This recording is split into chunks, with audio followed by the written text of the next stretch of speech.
the most valuable gifts that God has given me in my life is a spiritual family that has really become my real family in one way. There is so much that I have learned about myself.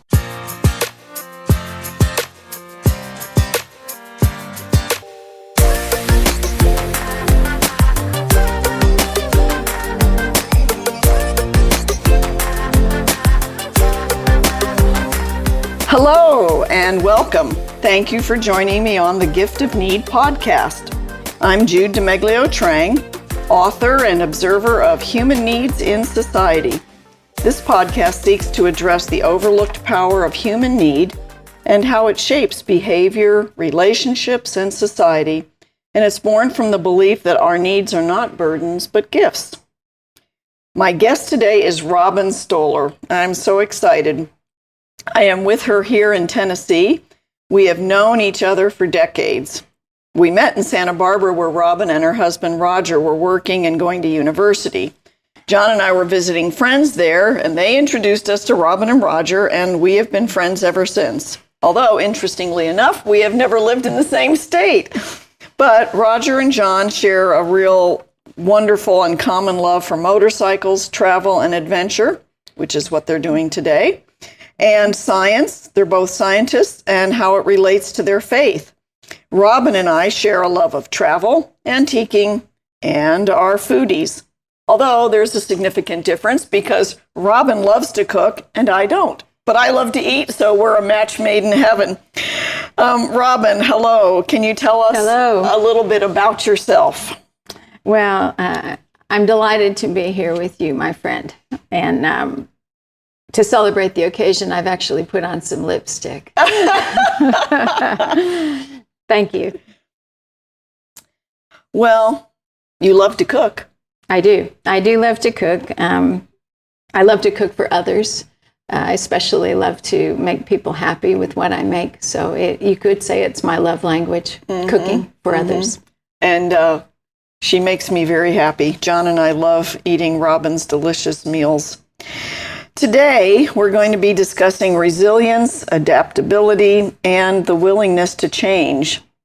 Henry Ward Beecher said this: "Troubles are often the tools by which God fashions us for better things." I write about resilience in my newly completed book, The Gift of Need, not published yet, still looking for a publisher, and how need relates to resistance and resilience. When is resistance beneficial or detrimental, personally and collectively? When does resistance keep us from positive change? Although resisting necessary change is a very human tendency, it is usually self-defeating. So what assists us in accepting change in our lives? When we're faced with any number of situations or needs in our lives, we need to discern if we should resist or adapt. Usually, these circumstances arise in the context of relationships, either with our family, our friends, or coworkers. So, Robin, let's go back to when you were growing up. Tell us a little bit about your family of origin. Okay, well, I was born in Los Angeles, California. I was the second of 4 children, 2 boys, 2 girls. But my family moved out to the Mojave Desert when I was about 2 years old. My folks have passed away, my mom and dad in their 80s and 90s respectively, but I'm in contact with my brother and my sister in Hawaii. Though we were pretty poor, my folks did their best to give us a great childhood. Everything in my mind was normal as far as I knew. I had a fairly traditional family for the times. At age 15, I became a Christian, kind of in the middle of what was called then the Jesus movement in California. So that's me so far. Okay. How did your relationship or your father's relationship to you all, your mom and your siblings in the family, work? Because we're talking about this later on in regard to your life and its impact on you. So describe your dad's personality or his role. Well, as I mentioned, my family was fairly traditional, and my dad was especially dominant in the family. I grew up kind of thinking that I needed to be dominant over my younger brother and sister subsequently, and I became kind of a queen bee in my own little world. I thought I was terribly important, smart, beautiful, all that. But really what I was unkind. I was domineering. So recognizing that in myself as I became more aware who I was as a Christian helped me really understand my upbringing a little bit more. So. And was your family a religious or church-going family? No, we were not. My dad was reared in a formal church, a Catholic church, and as an altar boy, he had been abused by a priest. And so my dad really hated anything to do with organized religion. He saw himself as a great seeker of truth, kind of truth in general. And I recognized it later, it was more noble to be a seeker than to be a finder. And he never did actually find, because whatever God may have been saying to him, he did not want to accept that because he wanted to be in charge. And I kind of understand that. However, my mom learned who Jesus was at a very young age, but being married to my dad when she was 17, she was never really able to pursue her own faith or growth, yet she believed and she prayed all her life. It was kind of the ideal in a way. Her faith was childlike. It wasn't really polluted by the things of this world.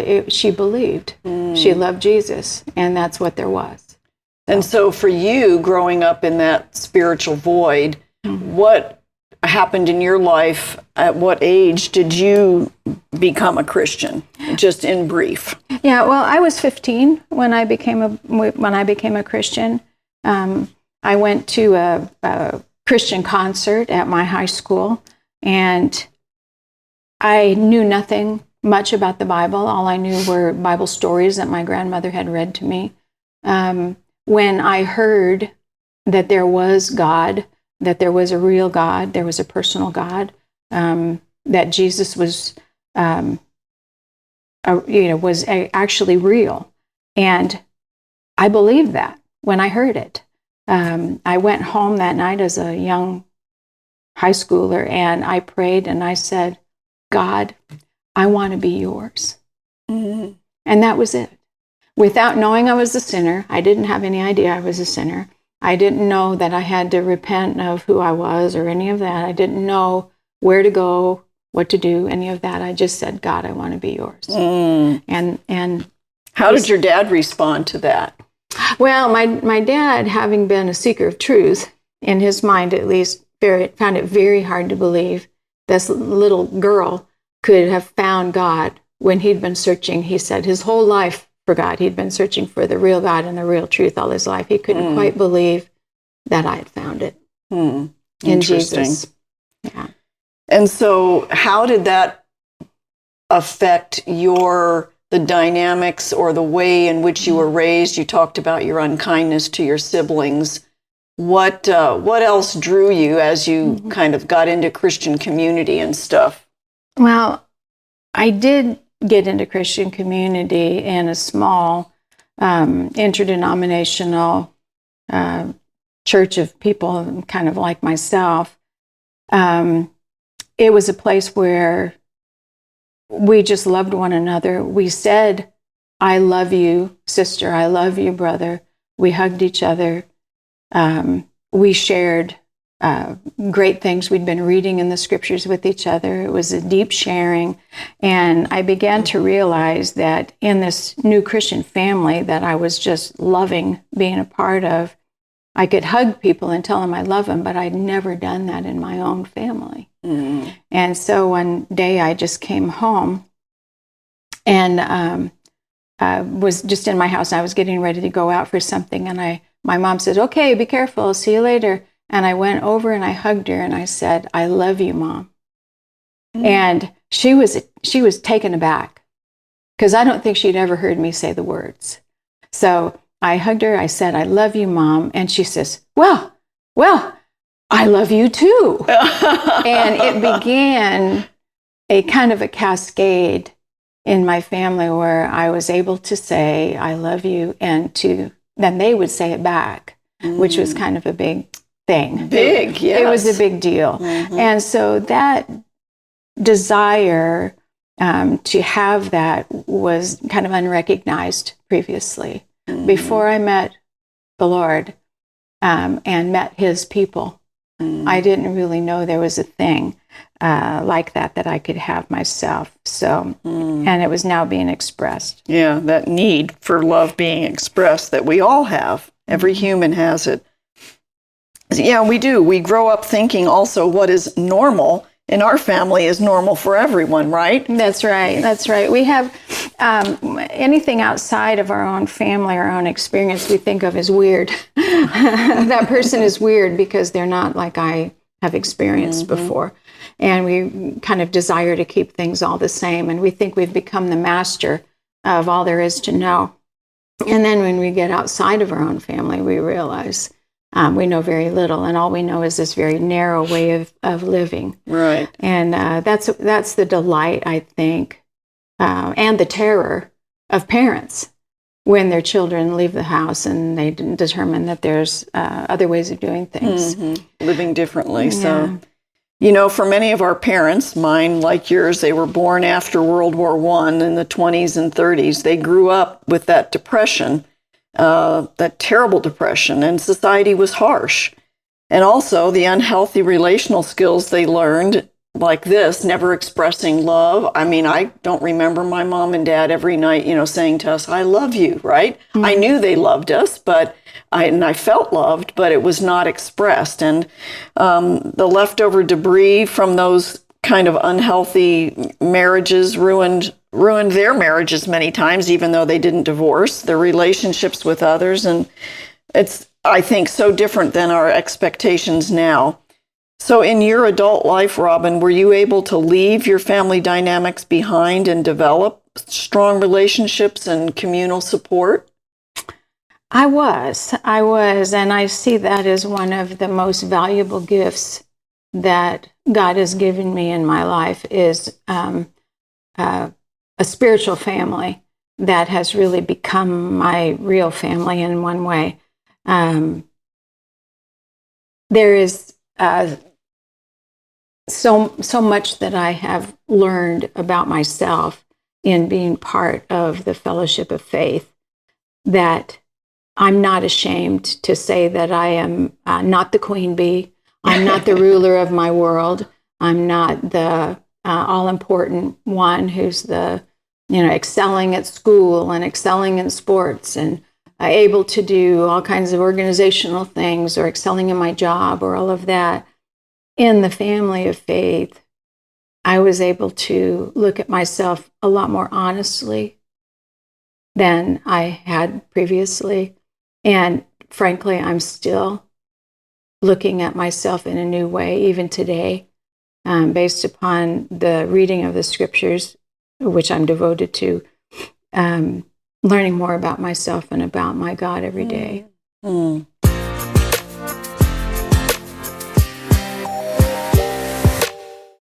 Moving forward, the past few decades, your parents were aging and needed help. Your mother developed dementia.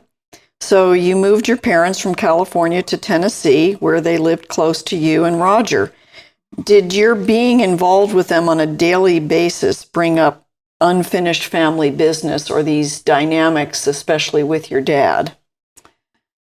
Yeah, of course. My parents didn't know anybody in Tennessee except my husband and I. And so we began to spend a lot of time with them, helping them get settled. helping them address all the things that needed to be addressing health-wise. My dad ended up being diagnosed as bipolar, and my mom's Alzheimer's was progressing, although they were independent for quite some time. My dad was used to being in control and narcissistic, frankly, but he passed along a lot of his fears in life to his kids. And because he had these fears, he wanted to control our behaviors. An example of that was not driving in the rain. He never wanted us to drive in the rain because it was treacherous out there, or slick, or we were certainly going to die. And so those kind of fears were dominating him, and he was wanting that to dominate us, and me in particular, because I was driving, and it was a scary thing. I think my dad in particular never really understood that I was an adult, not the little girl that he remembered. By that time I was in my mid-40s, and it was hard for him, but I had to find new ways of communicating with him and not go along with all those kind of patterns of the past. I just had to, just say, I'm not going to do that, Dad. Love you, but I'm sorry, I'm not going to do that. Right. Well, you came through a lot of difficulty and hard times in caring for your parents. Your mom, of course, needed a lot, and having Alzheimer's, there's a special way, I know my mom did too, that you, especially as it just gets worse and worse, you have to deal with them like you're dealing with a little child. And I think it's easier to be compassionate towards them, especially, I know some people who have Alzheimer's, they say have real bad anger issues. My mom didn't, and I don't think your mom did really, but your father. So here he is now finally as an older person diagnosed as bipolar, which he didn't accept, you told me, but and always in the manic stage. So the empathy that you had for your mom, how did that translate then in this dynamic with your dad as you watched him? Was he still abusive verbally to your mom and domineering? Oh, yeah. My dad never really accepted that she was sick. Boy. And he just couldn't quite grasp that she could no longer obey him. And that was the kind of the core of their relationship, that he would issue the orders and she would obey them. But he never really got that idea. That was very difficult. And trying to meet their needs in the midst of that took much more of a toll on me than I realized at the time. I was slowly being eroded in my soul and body, actually, just trying to meet their physical needs as well as their emotional or mental needs, just taking them places or doing things with them or sitting and talking with them. Those kind of things just became a tremendously difficult grind. And my mom lived a long time with Alzheimer's. She had Alzheimer's for more than 15 years, which is a long time. The medications that they had at that time were advanced from what they had been before, and so she lived quite a long time with the disease. But having my mom was the easy one, but having my dad be bipolar, it was a constant battle, a constant struggle. And I would pray that I would be up to it. And frankly, Jude, I was quite disappointed in myself that I wasn't able to make more of a difference for them. I wasn't able to make their life better than it was. I wanted to fix things. Being the powerful person that I thought I was, I simply was not able to fix the situation. And I thought, and I nearly died trying. Yes, because during this time you ended up having open heart surgery. I did, and it was kind of out of the blue. I was fairly fit person, fairly good diet, but I had a 90% blockage in my widowmaker artery. during this period. And, the doctor did attribute it to stress, but, it'll kill you. It'll kill you. But the great thing that during this difficult time of life, which I know many, many people go through, particularly women, in caring for elderly parents or difficult parents, is that I had wonderful Christian women around me, more mature, more kind, more encouraging, more wise than I was. And God put me into that kind of family where the women that were around me were really saving me over and over again. I remember one particularly bad day for me. I was at my parents' house and I was just emotionally beat to a pulp. And I left there. I had done the immediate work that I needed to do. I got my mom bathed and fed and dressed and all of that stuff. And I just drove over to my dear friend's house, my best friend's house, unexpected. I didn't call. I just came over and knocked on her door and cried on her doorstep. And she just took my hand and led me into the house and gave me a cup of tea. And it was those kind of relationships address need in the only way that would have helped me. It's not to say, "Hey, don't worry about it. We'll fix this up. We'll figure out what to do. You should try this or you should try that." It wasn't it. It was accepting me on the doorstep, a broken person, and just pull me in. It was beautiful. Yeah, what a beautiful story. Yeah, it was beautiful, and it was an answer to prayer. Yeah, it is interesting how need shows up in our lives. When you're young, you're the world is your oyster, right? And so many times, need shows up at times and places that we least expect it. So, what caused you to see your need in these dynamics with your father? Did you recognize it? And, I think what eventually helped me were two things. The first thing is recognizing there is a point that comes where you know that whatever you do is going to be futile. That you're pushing the rock up the hill incessantly, and you cannot keep doing this. Eventually that rock is going to roll over you. and so it's the recognition of the limits of human effort. And our powerlessness, Our right? powerless to make the change that you desire. For other people. Yeah, for other people. There's very little that you can do if they're resistant. And there are some things that are just too big a task for us. There's a scripture that says, his yoke is easy and his burden is light. Meaning, what God tells us to do can be done, because it's not that it's going to be a cinch, but it is a yoke. And it is directing us in one way or another. But it's easy and it's light because it's his yoke, right? And so I came to realize that if my yoke was too heavy, it wasn't God's yoke.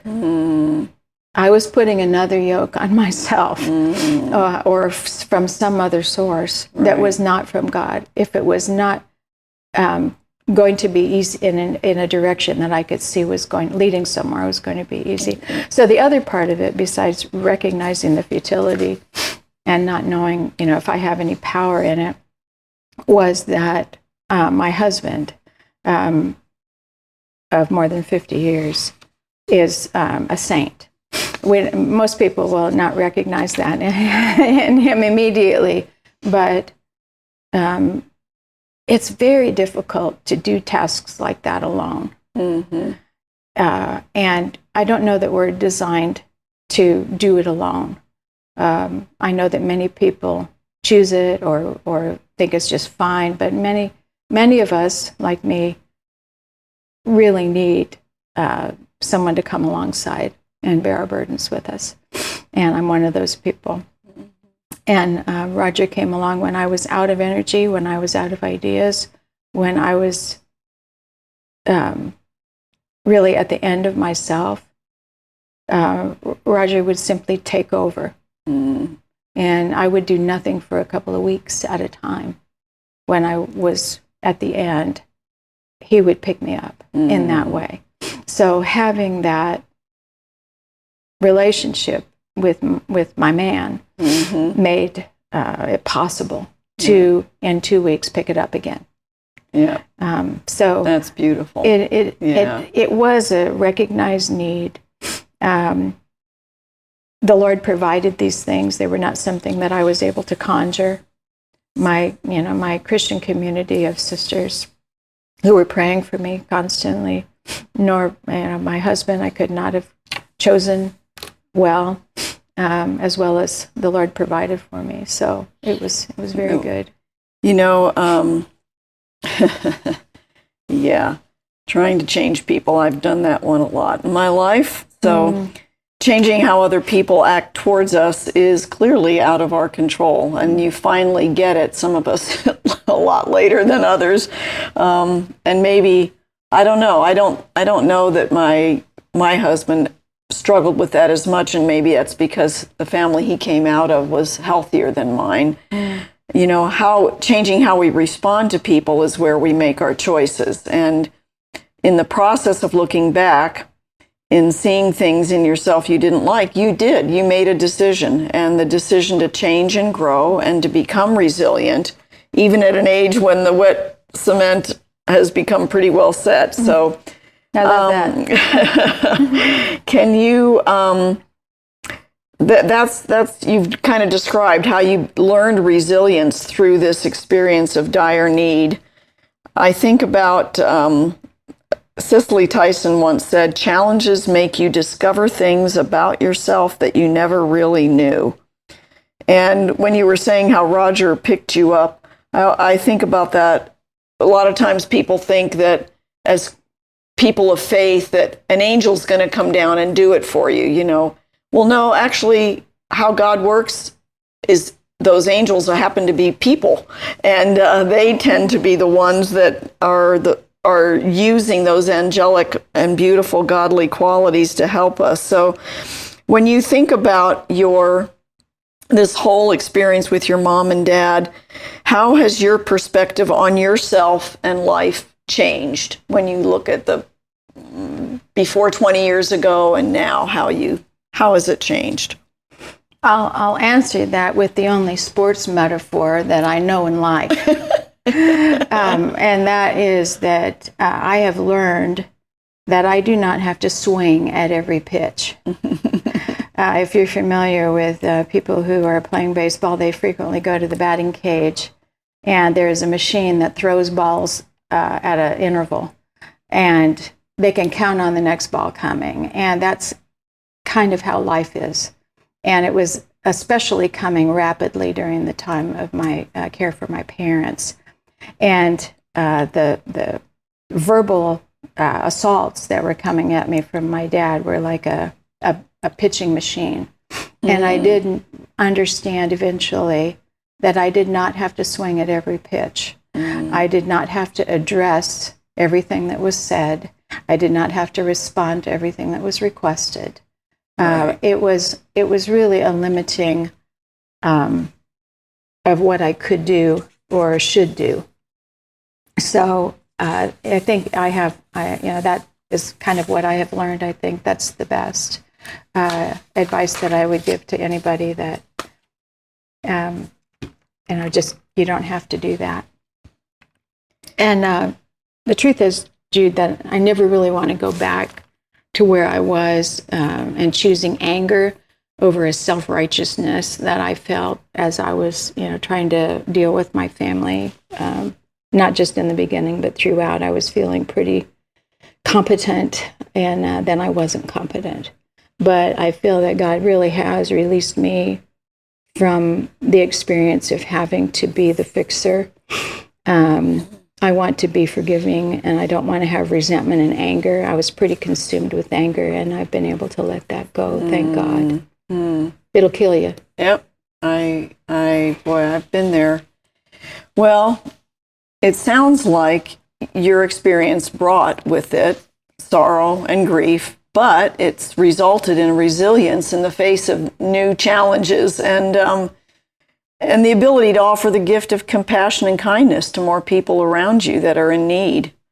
I love, I just finished reading Michelle Obama's book, Becoming, and she said, grief and resilience live together. And I really like that. Nice. Well, we could go on, but it is time to close. And thank you, Robin, for making the time to speak with me today and to share your heart and your open yourself up and being vulnerable to talk openly about your life and how the needs that we each have can become gifts and meet the needs of individuals and our communities and, of course, society, which I say, and I have observed, in turn brings joy and fulfillment to us when we share those things that we've learned through the hard times, through the good times. So thank you. Yeah, it's been my pleasure, really. It's good to remember these things and to articulate them and to see where God has brought me. It helps me face whatever's coming, really. I don't know what's coming, but now you have one more thing of confidence that has built, the experiences that build your confidence. I remember. Yeah. Well, the great music you're hearing was written and performed by Gabe Kubanda at Kubanda Music. You can find him on any streaming service. Please consider following and rating this free podcast and my free Substack newsletter, and leave a comment or review. I would love to hear from you. Bye.